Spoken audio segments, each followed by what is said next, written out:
அந்தி கிறிஸ்துவை வரவேற்கும் சாத்தான் சபை பற்றி சில உண்மைகள். இப்போது உலகமெங்கும் இந்த சாத்தான் சபைகள் பெருகி வருகிறது. இதை நிறுவியவன் பிசாசு. நிறுவ பயன்படுத்திய பாத்திரம் ஆண்டான் சாண்டன் லாபை. நிறுவப்பட்ட இடம் அமெரிக்காவில் உள்ள சான் பிரான்சிஸ்கோ நகரம். சாத்தான் சபையில் உறுப்பினராக முதலில் அழைப்பு விடுக்கப்படும். இசைந்தால் விண்ணப்பம் கொடுத்து பூர்த்தி செய்ய சொல்வார்கள். பிறகு அதற்கான வகுப்புகளில் பயிற்சி எடுக்க வேண்டும். பிறகு விசுவாசத்தை அறிக்கை செய்து இரத்தத்தினால் கையெழுத்திட்டு உறுதி செய்ய வேண்டும். பிறகு உறுப்பினர் அடையாள அட்டை தரப்படும். இந்த சபையில் அங்கத்தினராக ஞானஸ்தானம் எடுக்க வேண்டும்.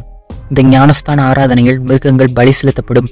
சில நேரங்களில் மனிதர்களும் பலியிடப்படுவார்கள், குறிப்பாக குழந்தைகள்.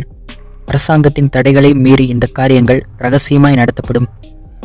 பலி செலுத்திய பிறகு புதிய நாமம் தரிக்கப்பட்டு புதிய பெயர் உடலின் மறைவான இடத்தில் குறிக்கப்படும். சபை ஆராதனையில் சிலுவை தலைகீழாக வைக்கப்பட்டிருக்கும். கருப்பு மெழுகுவர்த்திகள் மற்றும் சாம்பிராணி எரிய வைக்கப்படும். மனித சிறுநீர் புனித நீராக அல்லது பரிசுத்த நீராக பயன்படுத்தப்படும். சிறு குழந்தைகளை பலியிட்டு தோலை உரித்து மந்திர வார்த்தைகளை அதில் எழுதி ஆராதனை நடத்துவார்கள். சிறப்பாக கருப்பு ஆராதனை ஒன்று நடத்துவார்கள்.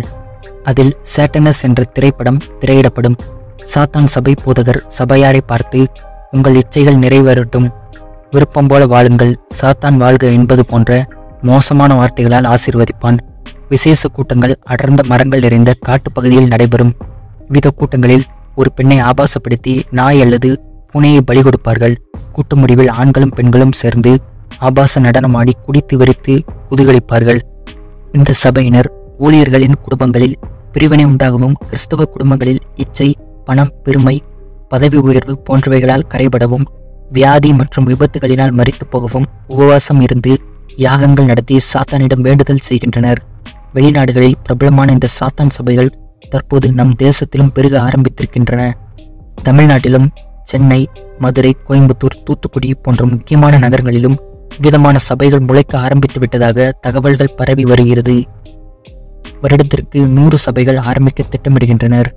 இவர்கள் ஆராதிக்கும் இடத்தை நம்மால் துல்லியமாக கணிக்க முடியாது. அவ்வப்போது இடங்களை மாற்றிக்கொண்டே இருப்பார்கள். இதுபோன்ற சபைகளால் சீரழியும் இளைஞர்கள் கூட்டமும் மிகுதி. இதுபோன்ற இரகசிய கூடுகைகள் இன்று தைரியமாய் வெளியே வெளிச்சத்திற்கு வந்துள்ளன. பிரியமானவர்களை, மக்களை வஞ்சிக்கும் இந்த சபைகள் நமது தேசத்தில் பெருகாதபடி துணை நிற்போம்.